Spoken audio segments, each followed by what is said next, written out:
Let's consider, first of all, a world of independent nations is a world that is, as I've already said, is diverse. Right? Different nations are expected and assumed to have different ways, different constitutions, different religions. That means different moral values. In a world in which nations are independent, each developing its own traditions, you will look at the other nations and you'll sometimes say, wow, I greatly admire them over there, and maybe we should even learn from them. And sometimes you'll look at them and you'll say, what primitives, what barbarians, thank God that we don't live the way they do. But they may think the same about you, of course. A world of independent nations is a world of diversity. An imperial order is one that's not a world of diversity. And we can see this wherever a bureaucracy declares itself to be in charge of dozens of nations and responsible for it. Listen to the bureaucrats. They're always the same in every empire. They become imperious. They know what's best for all the nations.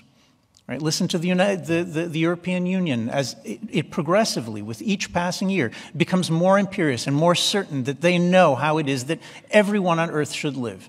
Not just everyone in Europe, everyone on earth. Speak to them. They'll tell you. They know, and surely you know, because if you don't know what they know, well, then you're some kind of primitive.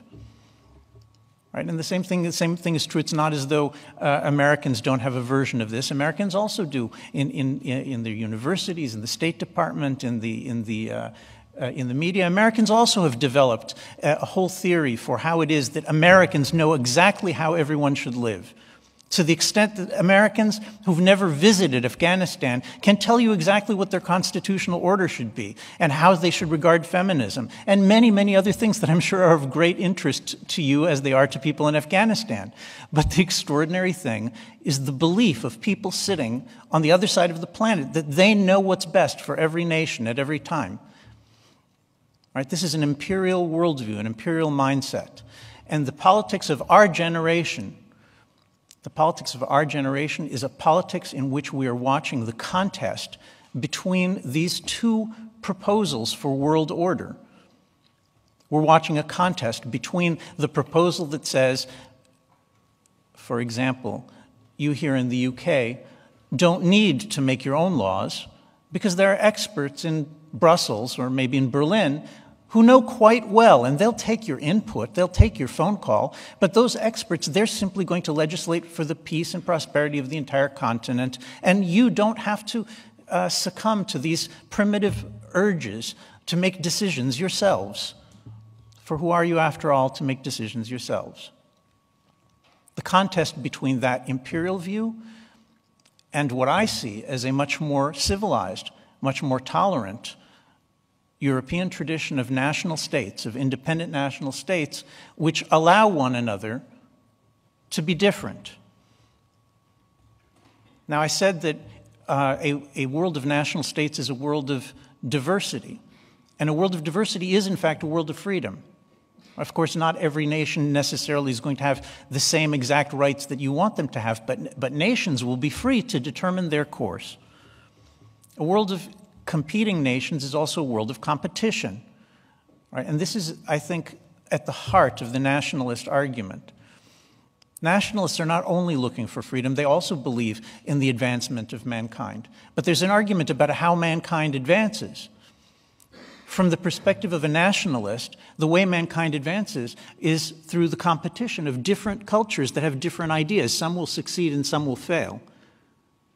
Right? Why is it that people can imagine that in a market economy, different companies compete with one another because central planning dictating how each company should operate doesn't work? But when it comes to international relations and the political and economic order of the entire planet, suddenly people are sure we know the answer, how to govern the entire planet.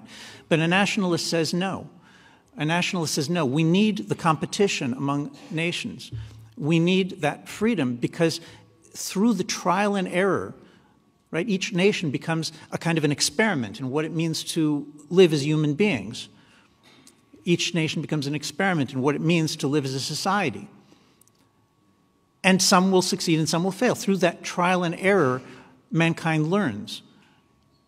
Right? Through that trial and error, virtually everything that is of value that we love about antiquity or about the modern world comes from the competition of these small nations, almost nothing from these vast empires, if you think about it. There is no record in human history of an empire that sees its role as the conquest of dozens of other nations to bring them to an order that they didn't ask for. There's no such thing as a case of such an empire which begins to move towards democracy. The opposite. The further that you expand, the further you get, the more peoples you get under your wing, the more you have to oppress them because they don't want to live the way that you want them to live. That dynamic means that in order to have democracy, in order to have the kinds of freedoms that we're used to, as far as we know, you can only have them in a national state where there's sufficient cohesion so that people are willing to minimally trust one another. And you can say, well, I know there's a democracy deficit in the European Union, and it's true that the Europeans tend to do things like vetoing the Italian national budget or replacing the Italian's finance minister. But ultimately, the EU will evolve into some kind of a democratic institution. Right? So we'll just have to simply place bets on that because I can't prove it to you. You'll never see anything resembling democracy in the European Union. For the simple reason, and this is John Stuart Mill made this argument, John Stuart Mill, who's familiar with some empires, made this argument about 150 years ago in his, on representative government. He said, you can't possibly have people in England ruling India because the people in England don't know enough about India to rule India. They don't have time to learn enough to rule the people in India. And even if they did have the time, even if they wanted to spend the time to rule the people to learn what they need to rule the people in India, how would they do it? Says Mill, they would do it by interviewing people, by leaders in India to try to understand what's going on, and then they would be manipulated by the leaders in India of one faction against another. There is no way to be outside of a society on the other side of the planet and to know what's happening there. There is no way.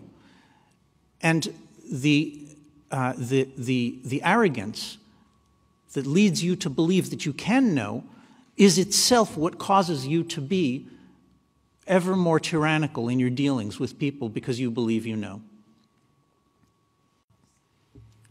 We live in a world in which democracy, in which tolerance is disappearing. Surely you know this. A generation ago, when I was growing up, you could say whatever you wanted.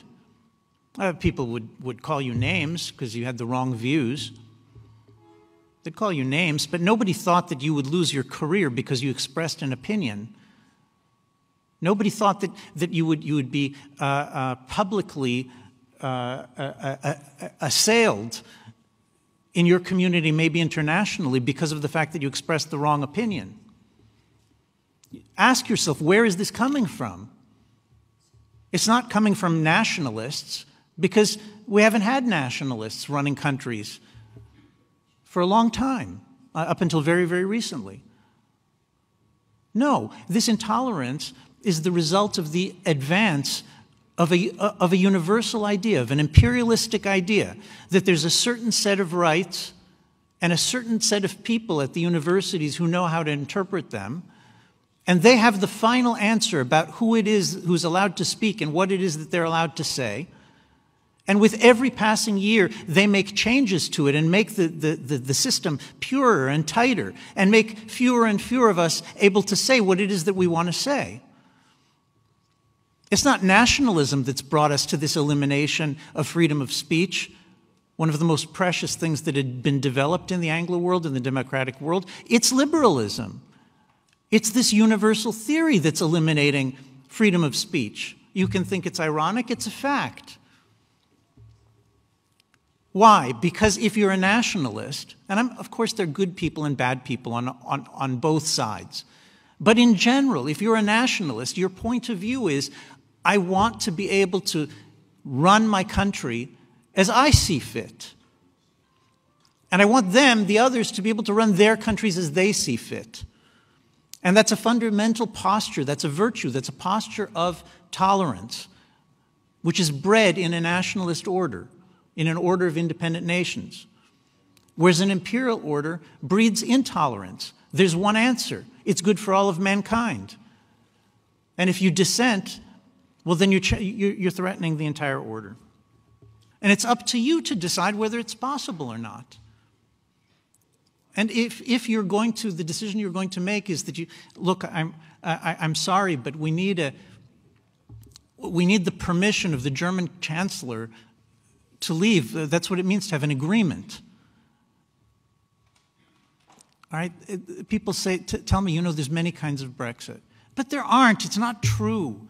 It's not true. It's just it's eyewash. It's just mist and obfuscation. There's only one kind of Brexit. Right? There's only one kind of independence. The difference between independence and being part of an empire is only one thing. It's the thing that was decided by the English Commons in the 1530s. It's the decision that no foreign government and no foreign court has jurisdiction in these isles. And that the decisions will be made by our government and by our courts, and they supersede and override anything that anyone else wants to dictate here. That's the decision that needs to be made again.